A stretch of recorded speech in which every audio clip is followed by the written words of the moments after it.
Egypt hosts an urgent Arab summit on February 27th to address Palestinian developments.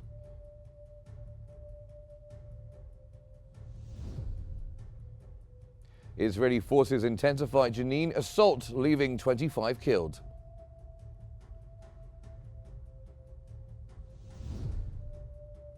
And Israeli airstrike kills 6 in Lebanon amid 840 ceasefire violations.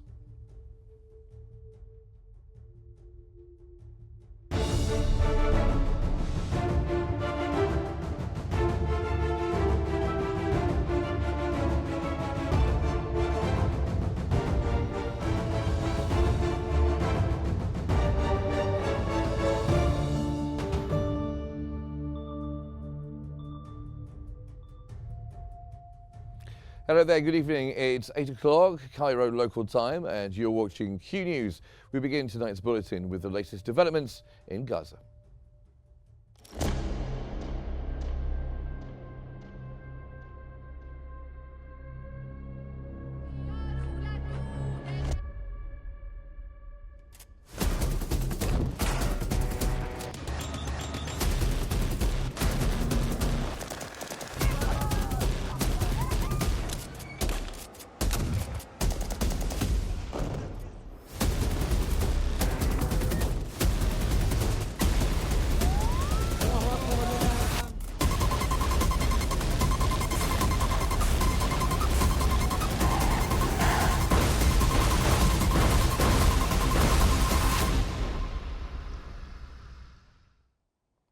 Egypt has announced that it will host an urgent Arab summit in Cairo on February 27th.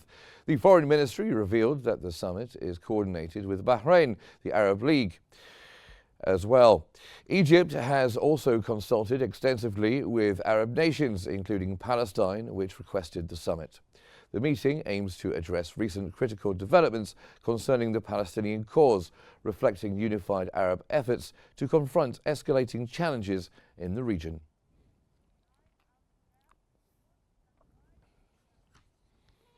Assistant Secretary General of the Arab League, Hossam Zaki, has confirmed that discussions are underway at various levels to convene an emergency Arab summit on the latest developments in Gaza.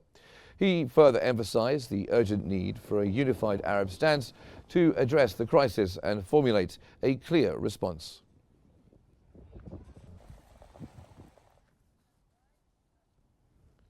Saudi Arabia has strongly rejected Israeli Prime Minister Benjamin Netanyahu's statements suggesting the displacement of Palestinians.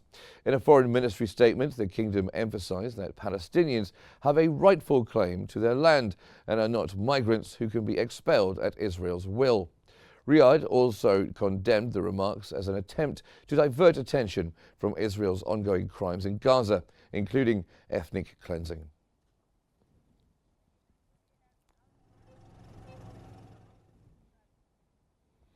The Jordanian Foreign Ministry has condemned Israeli statements rejecting Palestinian statehood and calls for establishing a Palestinian state on Saudi territory. Spokesman Safyan Kuda described such rhetoric as a blatant violation of international law and UN resolutions, urging the global community to denounce these reckless remarks.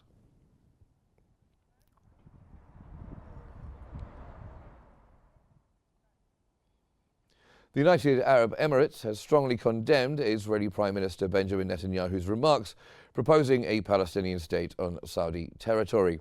UAE Minister of State Khalifa Shaheen described the comments as unacceptable and provocative, stressing that they violate international law and the UN Charter. He reaffirmed the UAE's unwavering support for Palestinian rights and urged an end to settlement expansion, which threatens regional stability.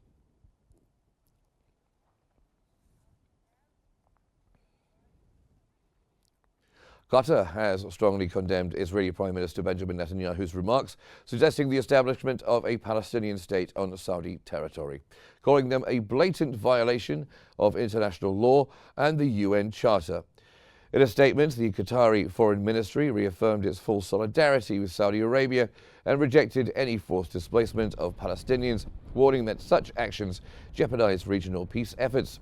Qatar emphasized that a lasting solution to the conflict requires the establishment of an independent Palestinian state based on the 1967 borders with East Jerusalem as its capital.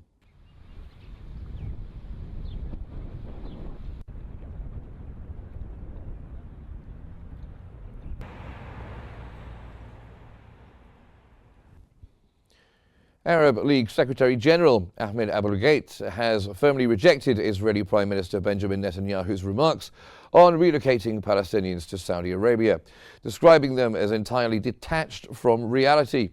He reaffirmed that a Palestinian state can be established on Palestinian soil, with East Jerusalem as its capital. Abul-Gheit stressed that such comments undermine peace efforts and disregards international consensus on the Palestinian cause.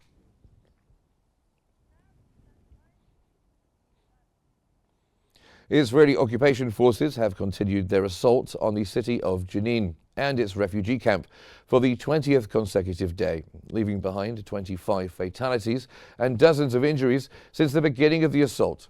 Jenin Governor Kamal Abul Rob confirmed that over 15,000 people, including 3,500 families, have been displaced, many now residing in Burkina. He added that Israeli forces continue to demolish homes, worsening the already dire economic situation due to the ongoing siege.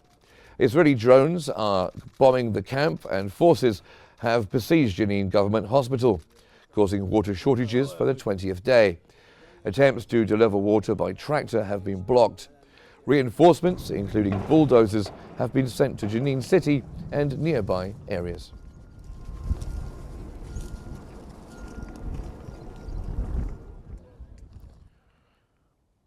Drone footage has showed destroyed buildings near the Netzarim corridor after the Israeli army's withdrawal. Palestinians and vehicles were seen moving through the rubble amid the ceasefire between Israel and Hamas in Gaza. Following the latest stage of the release of Israeli detainees, the Israeli military was expected to withdraw from the Netzarim corridor, dividing northern and southern Gaza in line with the ceasefire deal.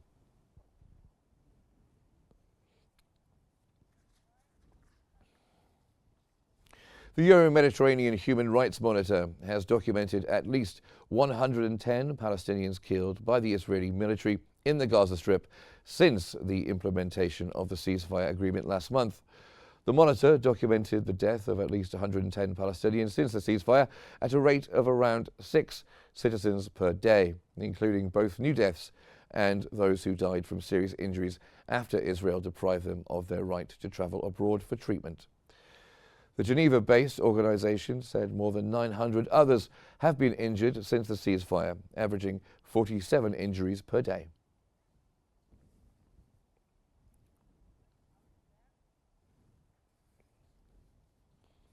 Now, for more on this, we cross over to the newsroom where Mona is waiting for us. Mona.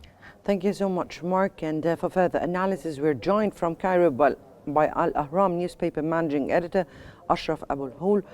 Good evening to you, sir, and welcome to Qnews.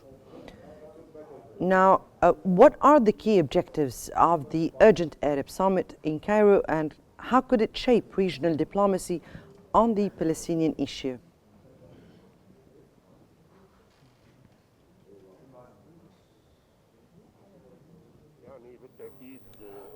Certainly, the upcoming emergency Arab summit will coordinate the Arab stances in response to the plans of displacement of the Palestinians, as well as to determine the pillars of the Palestinian cause from which the Arabs will unify their stances in supporting the Palestinian people as well as the Palestinian cause in general, and not to have an end of the war against Gaza, but only to open permanently the crossing in order to deliver the humanitarian aid. Most importantly, to work and convene an international conference and to have a permanent solution for the Palestinian cause on the pre-4th of June lines as it's entered the eastern Jerusalem as its capital. Now, this urgent meeting came at the request of Palestine, the formal request of Palestine. From your point of view, what does this indicate and reveal about the Arab coordination on this crisis?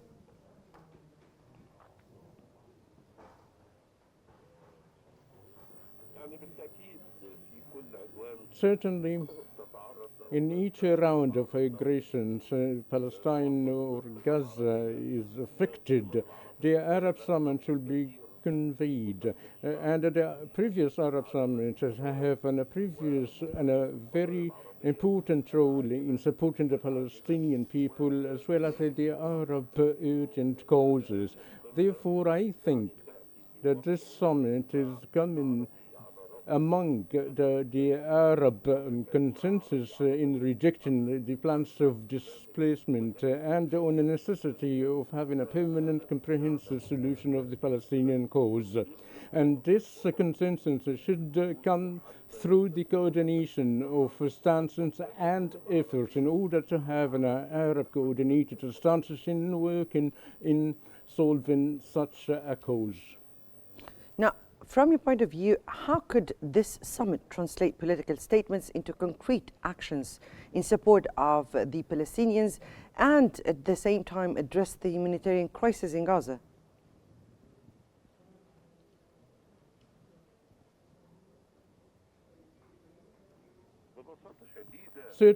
Simply, this upcoming emergency summit will present before the United States and the whole world and universal Arab rejections against the plans of displacement, and the realistic solutions are to end the aggression and establishment of a Palestinian people, not to displace the Palestinian people. It's a simple solution, and for the American administration and it's to accept it as the Arab advocates for the peace, but in return do not accept in the surrender as the American ambition is for the Arabs to surrender and not to search for a solution for the Palestinian cause. Now, from your point of view, how Egypt's leadership in both the Arab Summit that Egypt has been calling for and the Gaza Reconstruction Conference reflects the strategic role played by Egypt in the Palestinian cause?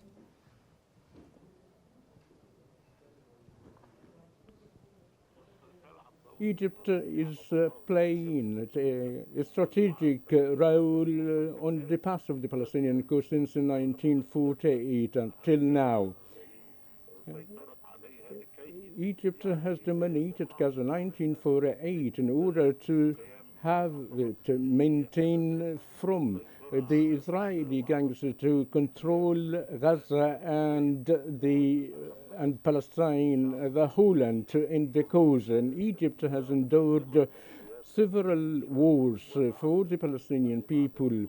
And following the 7th of October attack, Egypt has already decided and rejected the displacement of the Palestinians and will continue to reject and to support the Palestinian cause. And Egypt is in favor of the choice of peace, but the peace should be built on giving the Palestinians their legitimate rights.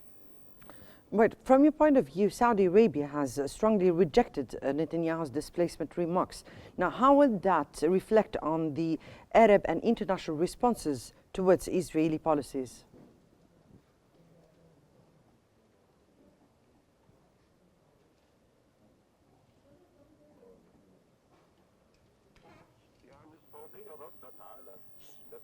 Saudi Arabia has already responded for Netanyahu's remark, as his remarks was blatant and naive. And you want to say, if you want to have a normalization, so you need to give the Palestinian land. As the Palestinian has no land, and the Saudi stance manifested the solidarity of the Arab stances, and the whole Arab wish to have solutions for the Palestinian cases. The Palestinians have already accepted to have only 20% of their homelands to have their establishment of the Palestinian state, and we cannot withdraw what is left and say to them to go in different places. And how come they go for different lands while another people are occupying their homelands? Now, are there any kind of expected challenges that might meet the Arab leaders or they can face in reaching a unified stance? And what measures can ensure the summit's success?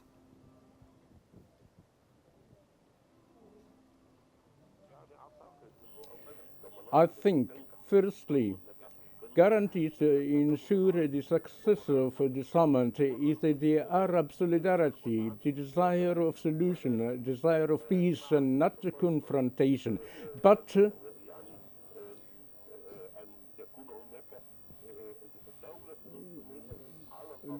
in maintaining a Palestinian state on the Palestinian lands and the Arab lands, and the challenges may be on the hard lines of the American stance. But I do not think that the Americans will follow this line. And it's only one country that rejected this matter. But all the Arab Islamic countries, as well as the whole world, reject the idea of exodus of the Palestinian people as considered and the ethnic cleansing that isn't acceptable in the 20th century. Right, that was Al Ahram newspaper managing editor Ashraf Abul Houl from Cairo. Thank you so much for joining us here on Qnews. And now back to you, Mark. Thank you very much, Mona. Now, former Israeli Defense Minister Yoav Gallant has revealed new details about the assassination of former Hezbollah Secretary General Hassan Nasrallah in Beirut last September. In an interview with Israeli Channel 12, Gallant said that he had instructed the Chief of Staff and the Air Force Commander to increase the explosives used in the attack to over 80 tons. He also disclosed that Prime Minister Benjamin Netanyahu initially requested a delay, but the strike was ultimately carried out on September 17th at 6:20 p.m. with 84 bombs, each weighing 1 ton. The operation successfully eliminated Nasrallah and his associates.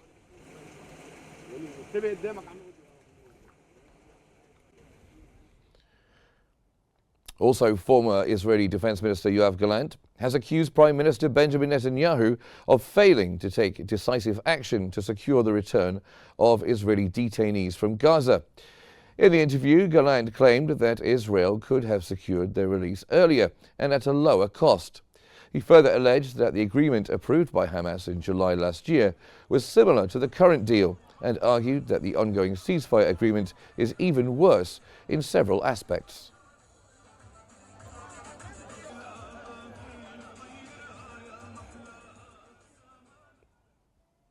Gallant has also revealed that preparations for the Pages device operation in Lebanon had been underway for years before the war with Hezbollah erupted.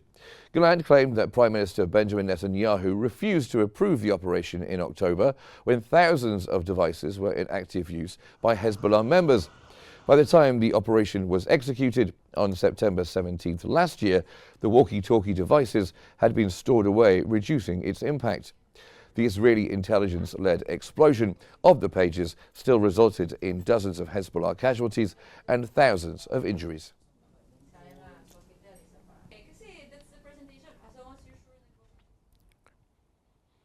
Meanwhile, Israeli Prime Minister Benjamin Netanyahu has revealed that he blocked former Defense Minister Yoav Gallant from executing the Pager operation in October 2023, citing insufficient impact. In an interview with Israeli Channel 14, Netanyahu explained that only 150 booby-trapped Pagers were in Hezbollah's possession at the time, making the operation less effective than in September.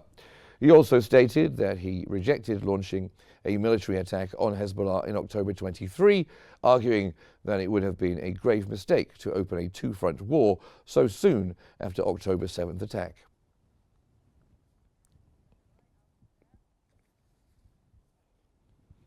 Now to the latest developments in Lebanon.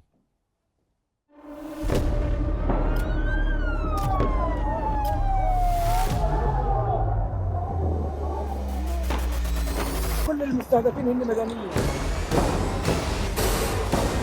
الوضع شيء مرعب، شيء بخوف.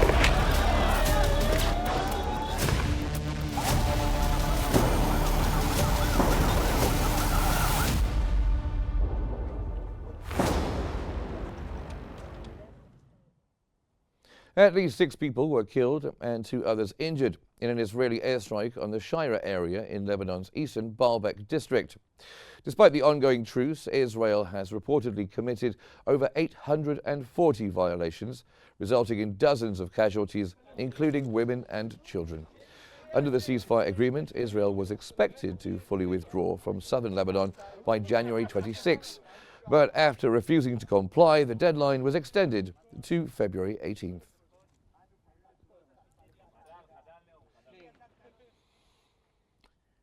The Lebanese army has announced that its military units were deployed in the towns of Rob Thalathin, Bani Hayyan and Tolusa Marjioun in the eastern sector after the withdrawal of the Israeli occupation army.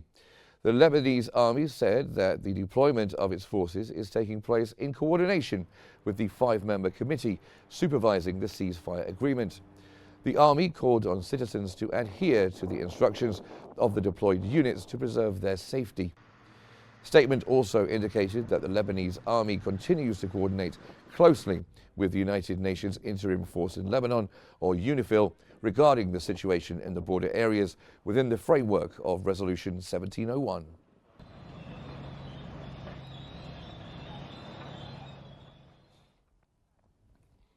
President Joseph Aoun has reaffirmed Lebanon's commitment to strengthening ties with Algeria during a meeting with Algerian Foreign Minister Ahmed Attaf. President Aoun also expressed Lebanon's appreciation for Algeria's steadfast support, particularly in the United Nations Security Council. During the meeting, Aoun received a written message from the Algerian President Abdelmajid Tebboune, which included an official invitation to visit Algeria and emphasized the need to enhance bilateral relations between the two nations.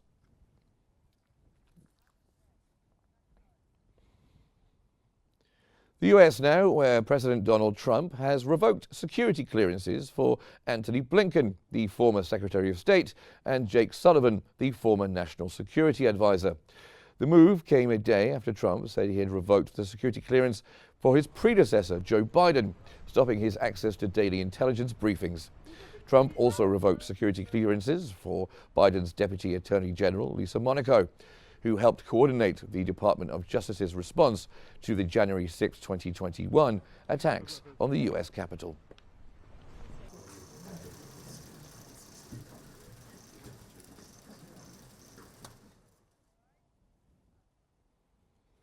DC residents have voiced their concerns over US President Donald Trump's recent threat to take over the Kennedy Center. Trump said on February 7th he will immediately terminate multiple individuals from the Kennedy Center's Board of Trustees, including its chair, adding a new board will soon be announced with him as chairman. Taking over the John F. Kennedy Center for the Performing Arts is Trump's latest move to upend institutions in Washington. The Kennedy Center, which receives federal funding, is one of the nation's leading arts facilities and has long enjoyed bipartisan support and national renown.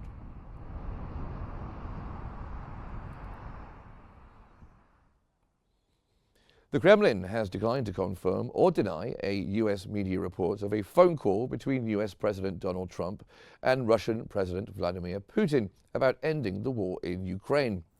The New York Post reported U.S. President Donald Trump said he has spoken to Russian President Vladimir Putin by phone about ending the war in Ukraine, the first known direct conversation between Putin and the U.S. president since early 2022. Trump, who has promised to end the war in Ukraine, but has not set out in public how he would yet do so, said that his team had some very good talks.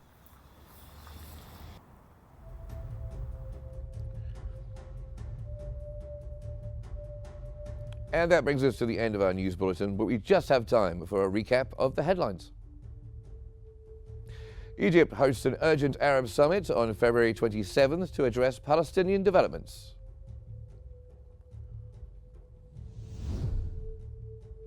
Israeli forces intensify Jenin assault, leaving 25 killed.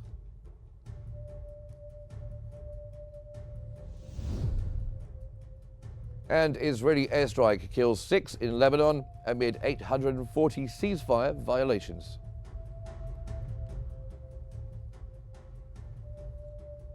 Well, that's all for our news bulletin for this hour, but don't forget you can follow Q News on our YouTube, Facebook, X, Instagram, TikTok, social media platforms. You can check us out at Qnews EGY wherever you get your social media. Thanks for watching and stay tuned for more updates here on Q News. Good night.